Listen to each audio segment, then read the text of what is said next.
ولایت اللہ کی طرف سے اس امت کے لیے انعام ہے۔ اللہ کی قدرت جب اللہ کے پیغمبروں کی صورت میں ظاہر ہوتی ہے تو اس کو معجزہ کہتے ہیں۔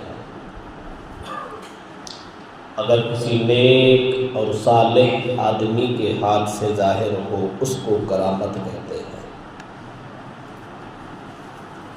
لیکن کرامت سے اوپر بھی ایک درجہ ہے، الاستقامت فوق الکرامت۔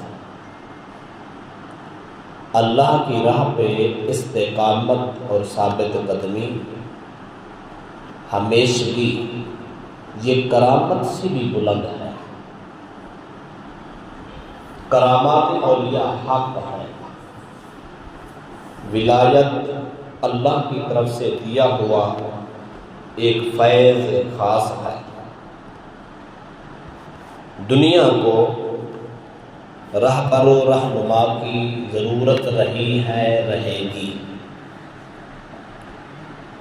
جب تک کسی کا کوئی ہادی و رہبر نہ ہو تو وہ بھٹکتا ہے، گمراہ ہو سکتا ہے۔ ہادی، رہبر و رہنما کی انتہائی ضرورت ہے۔ ہر شعبے میں ایک استاد ہوتا ہے۔ اگر وہ استاد نہ ہو تو آدمی اس شعبے میں کام کرنے کے قابل نہیں ہوتا۔ اگر استاد کی خدمات لی جائیں، رہبری لی جائے تو آدمی کاریگر ہو جاتا ہے۔ تعلیم کی دنیا میں اگر ٹیچر سے رہنمائی نہ لی جائے، کتابیں تو لاکھوں لکھی پڑی، ٹیچر کی رہبری کے علاوہ کتاب سمجھ نہیں آتی۔ قرآن کامل ہدایت کی کتاب ہے، لیکن اللہ تبارک و تعالی نے اپنے محبوب کو معلم بنا کر بھیجا ہے۔ قرآن سکھائے بغیر سیکھا نہیں جا سکتا، پڑھائے بغیر پڑھا نہیں جا سکتا۔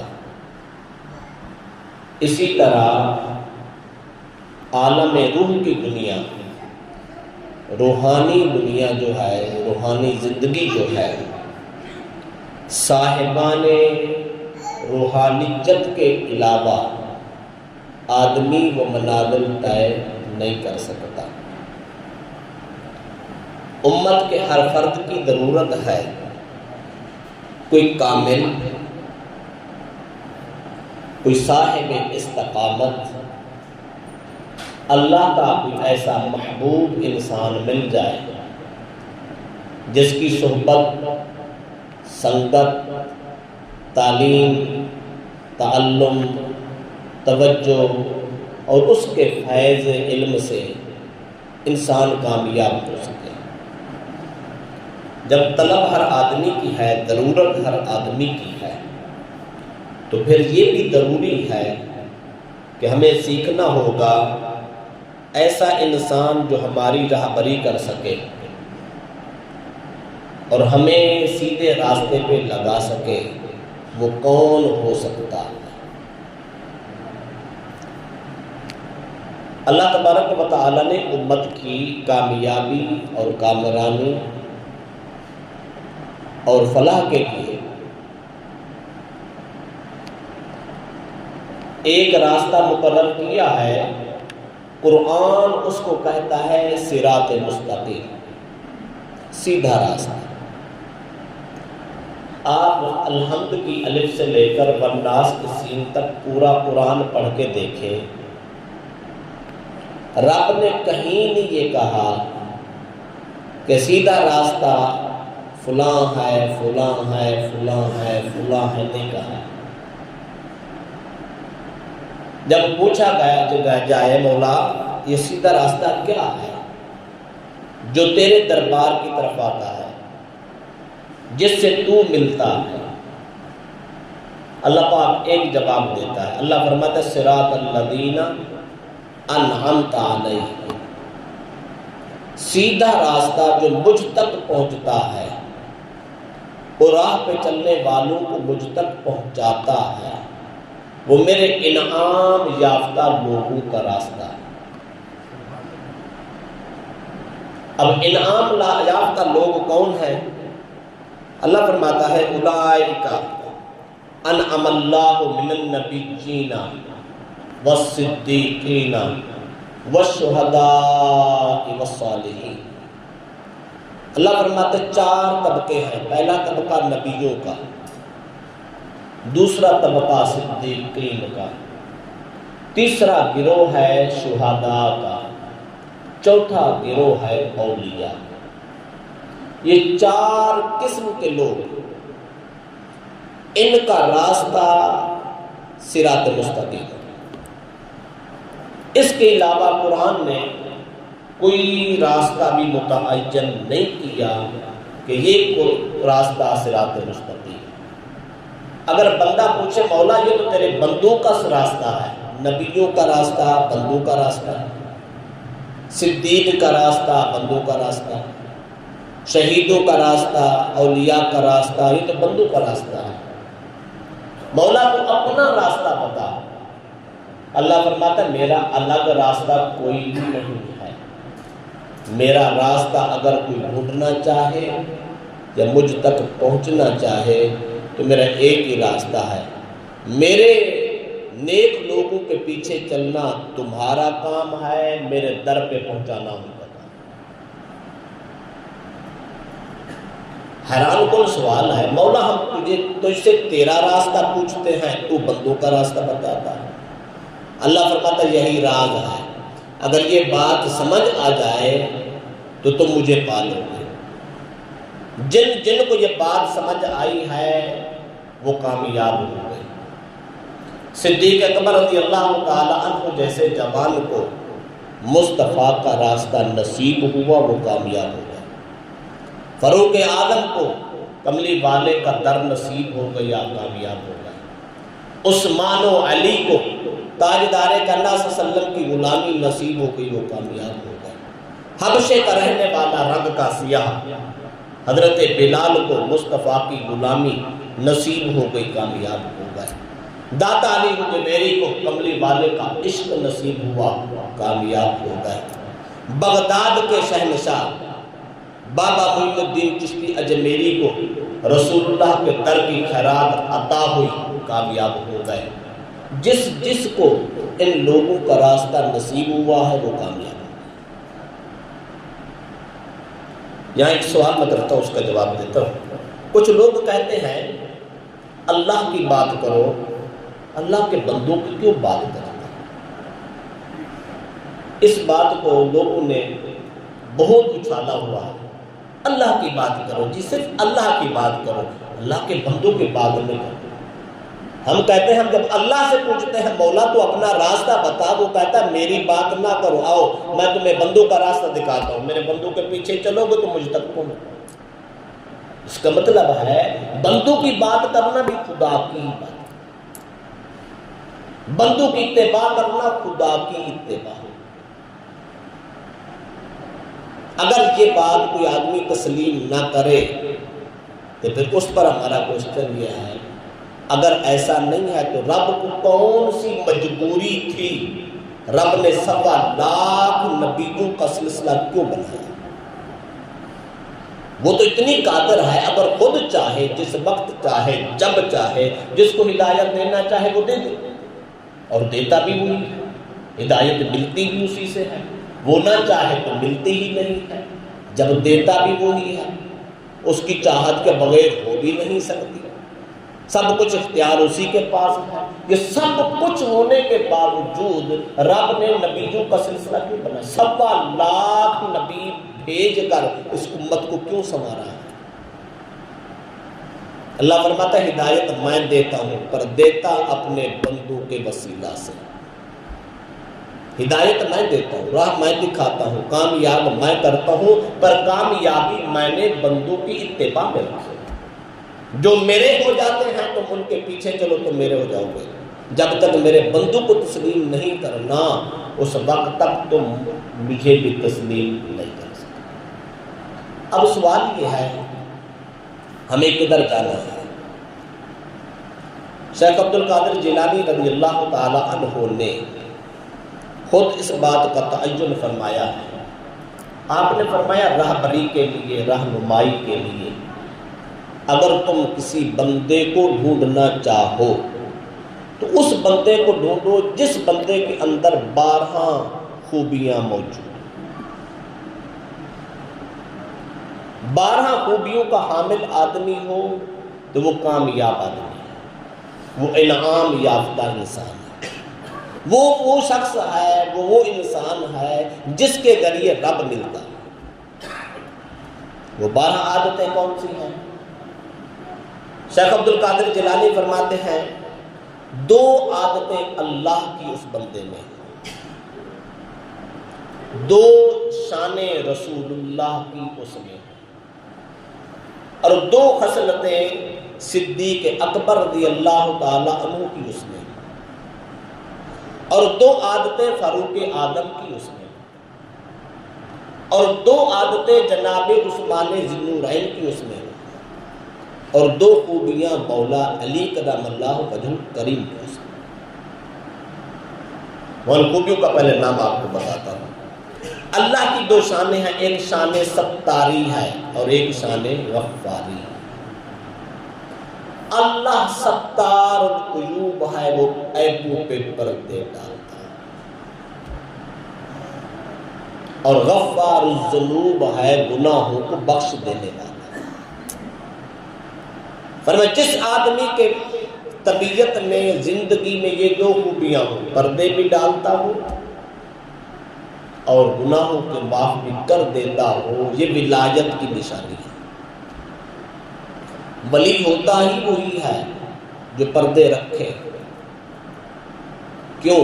مریدوں نے تو ٹکڑے سنانے ہوتے ہیں، اپنی پریشانیاں سنانی ہوتی ہیں، دکھ بانٹنے ہوتے ہیں، اور وہ آ کے کان سے بات سناتے ہیں، خفیہ بیٹھ کے تنہائی میں اپنے دکھڑے سناتے ہیں۔ ہو سکتا ہے بعض بات وہ عام روٹین میں عائب ہوتا ہے، لیکن مجبور ہوتے ہیں تو دکھڑے کا مداوع کرانے کے لیے وہ سنا دیتے ہیں۔ اگر انسان پردہ رکھنے کی صلاحیت رکھتا ہے تو اس میں ولایت کی علامت موجود۔ اچھا، وہ بھی ایسے لوگ بھی ہوتے ہیں ان کو بات سنا کے پھر کہنا پڑتا ہے حضور یہ میرا راز فاش نہ کرنا۔ اس کا مطلب ہے جس کو تو سنا رہا ہے اگر اس کو کہنا پڑے کہ میرا راز فاش نہ کرنا، اس کا مطلب ہے وہ رازدار۔ جب تجھے خود کو یقین نہیں ہے کہ میرا راز رکھے گا تو اس کا مطلب ہے وہ رازدار نہیں ہے، اس کے اندر شان ستاریت نہیں ہے۔ جب وہ اس شان کا حامل ہی نہیں ہے، وہ یہ صفت ہی نہیں رکھتا، تو پھر اس کو دکھڑے سنانے کی ضرورت کون سی؟ اس لیے ضروری ہے جس کو ملنا ہے، جس کا پیچھا کرنا ہے، جس کی اتباع کرنی ہے، اس کو دیکھو کیا وہ رازداری کی صفت رکھتا ہے۔ شان ستاری بہت ضروری ہے۔ اللہ تبارک و تعالیٰ نے کتنے پردے رکھے ہوئے ہیں، اگر آج اللہ پردہ اٹھانا شروع کر دے تو کوئی آدمی زندگی نہ گزار سکے۔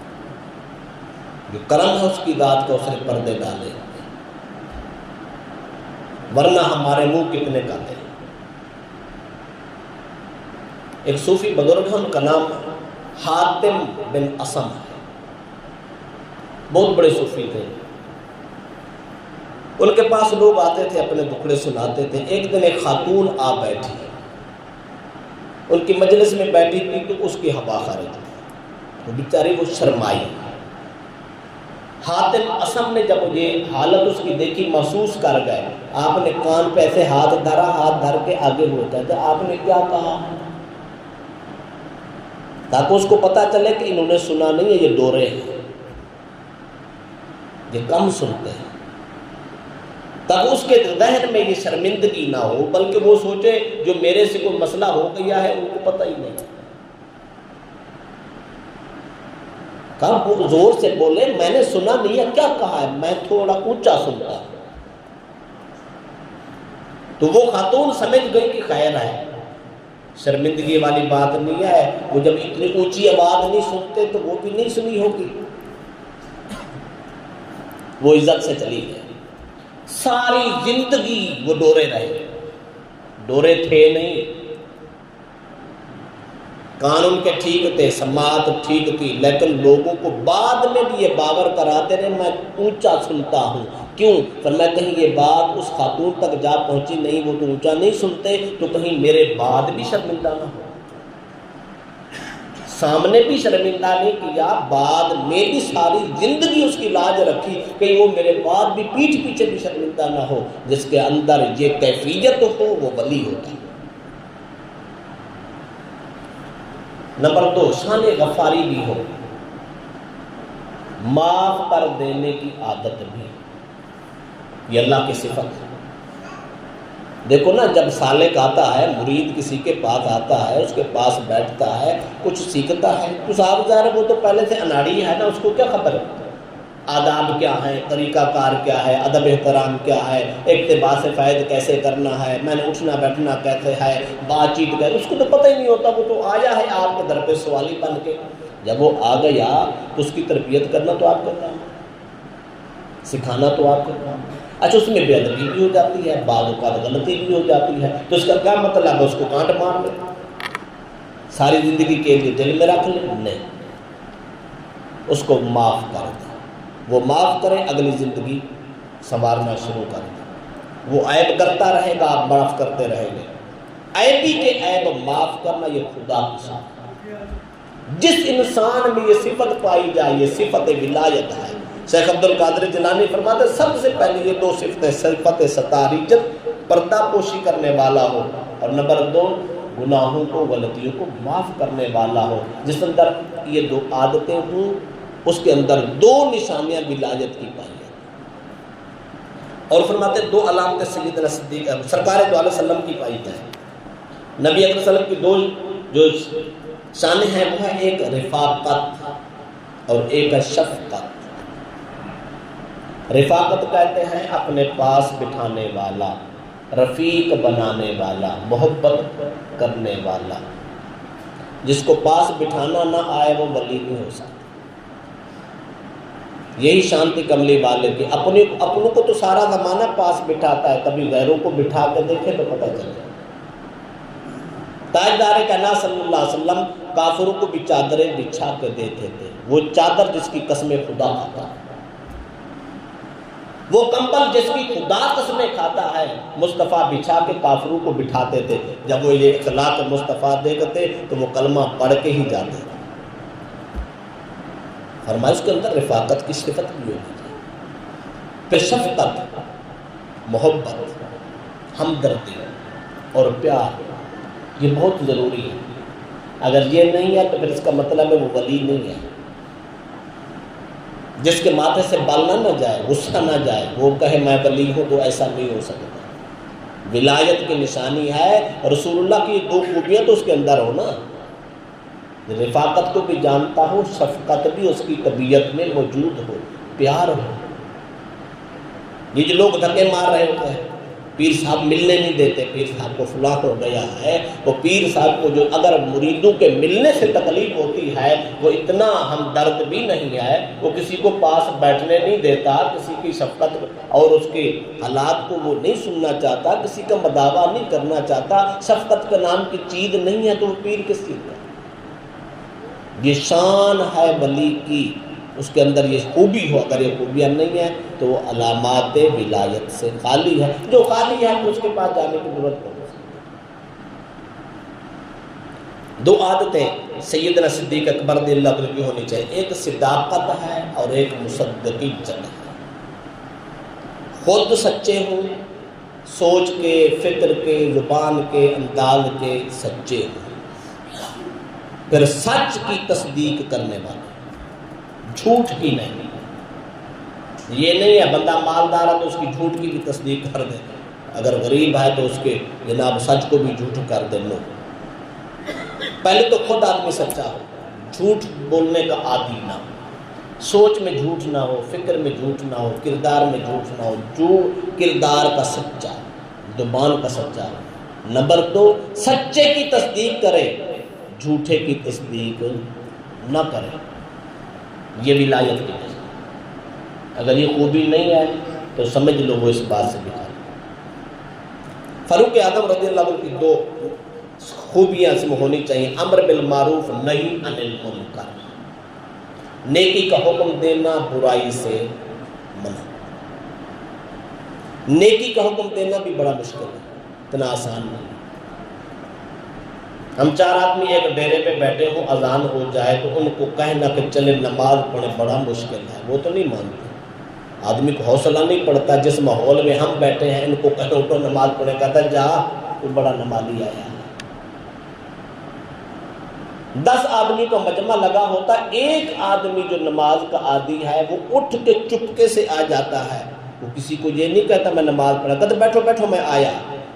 کیا کمال ہے! امر بالمعروف کا مطلب ہوتا ہے نیکی کا حکم دو، برائی سے منع کرو۔ یہ برائی سے منع کرنا یہ اس سے بھی مشکل ہے۔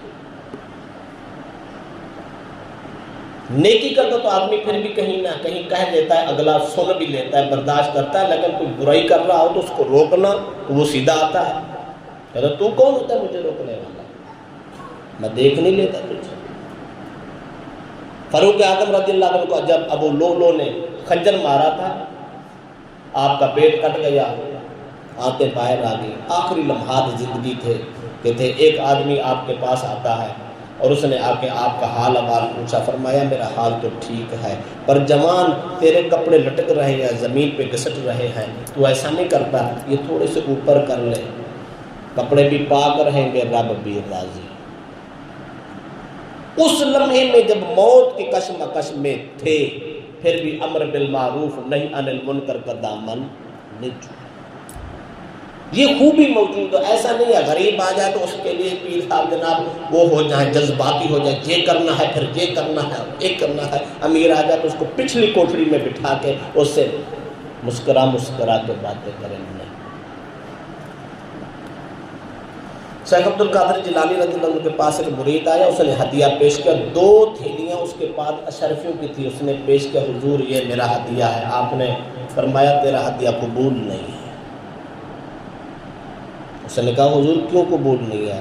فرمایا غریبوں کا خون نچوڑ کے ہدیہ دینے والا عبد القادر قبول نہیں ہے۔ اس نے کہا نہیں حضور یہ کسی کا خون نہیں ہے۔ آپ نے دونوں تھیلیاں لی، ایسے ہاتھ میں لیا، ایسے ہاتھ میں لے کے ایسے دبایا، جیسے دبایا نا تو اس سے خون ٹپکنے شروع۔ فرمایا سود کا پیسہ لے کے آنے والا، مال غصب کر کے آنے والا، غریبوں کا مال لے کے آنے والا عبد القادر کو ہدیے دینے آیا۔ وہ عباسی خاندان کا خلیفہ تھا۔ آپ نے فرمایا کبھی تجھے قرب رسالت کا مجھے حیا نہ ہوتا تو میں اس کو اتنا نچوڑتا کہ یہ خون تیرے محلات کے دروازوں پہ جا پہنچا، جا میں پھر بھی حیا کرتا پر تیرا ہدیہ نہیں۔ کون ہے اتنا بڑا؟ کون کرتا ہے یہ؟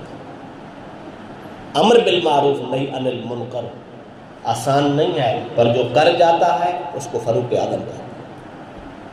کرنا بڑا مشکل ہے۔ ٹائم ہو رہا ہے، اگلا جملہ سن لیں۔ سیدنا عثمان غنی کی 2 شانیں موجود ہونی چاہیے، ایک رات کو عبادت کریں، صبح کو سخاوت کریں۔ والذین یبیتون لربہم سجدا وقیاما، جن کی راتیں سجدے و قیام میں گزرتی ہیں وہ ولی ہوتے ہیں۔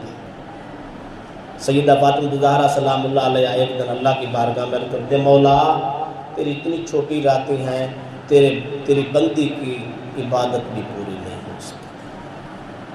کہنے لگے یا اللہ میں جب سر سجدے میں رکھتی ہوں اگر ابھی سجدہ پورا نہیں ہوا ہوتا صبح ہو جاتا، مولا کوئی ایک ایسی رات بھی بنا دے تیری بندی تجھے ایک سجدہ تو کر سکے۔ جن لوگوں کی عبادت کا عالم جو ہوتا اس کو ولی کہیں، اور صبح سخاوت کریں۔ پیر سخی ہوتے ہیں، پیر بخیل، جو بخیل ہے اس کا سمجھ لو وہ ولی نہیں۔ یہ شان ولایت سخاوت۔ آپ درباروں پہ جاتے ہو، یہ لنگر کا سلسلہ یہ سخاوت کی نشانی ہے. جس دربار پہ لنگر نہیں چلتا وہ سمجھ لو بخیل ہے. درباروں پہ آستانوں پہ لنگر عام ہونا چاہیے، ہر عام و خاص کے لیے ہونا چاہیے. ٹائم ہو چکا ہے، اگلے 2 جملے سن لیں. ولی کے لیے 2 نشانیں مولا علی کی ہونی چاہیے، علم اور شجاعت. علم و باج کرن فقیری، کافر مرن دیوانہ. علم کے بغیر زہد اور تقوی اور عبادت اور ریاضت اور منزل اور ولایت نو. علم شریعت ضروری ہے، حرام و حلال ضروری ہے، پاکیزگی طہارت و غیر طہارت کا جاننا ضروری ہے، ضروریات دین اور زندگی کو جاننا ضروری ہے. جو بالکل کوڑا ہے وہ ولی نہیں. اور اس کے ساتھ شجاعت، بہادری، جرأت سے کام لینا، یہ ولایت کے لیے ضروری ہے. غریب کو وظیفہ دے دینا، 1.25 لاکھ کلمہ بوڑھے کے نیچے بیٹھ کے پڑھ گیا، اور غریب جو دل چاہے کرتا پھر اس کو پیر کہہ نہ سکے حق، اس کا مطلب ہے وہ ولی نہیں. ولی وہ ہوتا ہے جو بے باک ہوتا ہے، اس کو دنیا سے نہیں، ایک مولا سے ڈرتا، وہ اسی سے ڈرتا ہے، کسی سے نہیں ڈرتا. اسی لیے کہا الا ان اولیاء اللہ لا خوف علیہم ولا هم یحزنون. ان کو ان کا ڈر نہیں ہوتا، خدا سے تو ڈرتا ہے، اس لیے تو ساری رات مصلی پہ بیٹھا ہوتا ہے. دنیا والوں کا ڈر نہیں ہوتا، رزق کا ڈر نہیں ہوتا، معاملات کا ڈر نہیں ہوتا.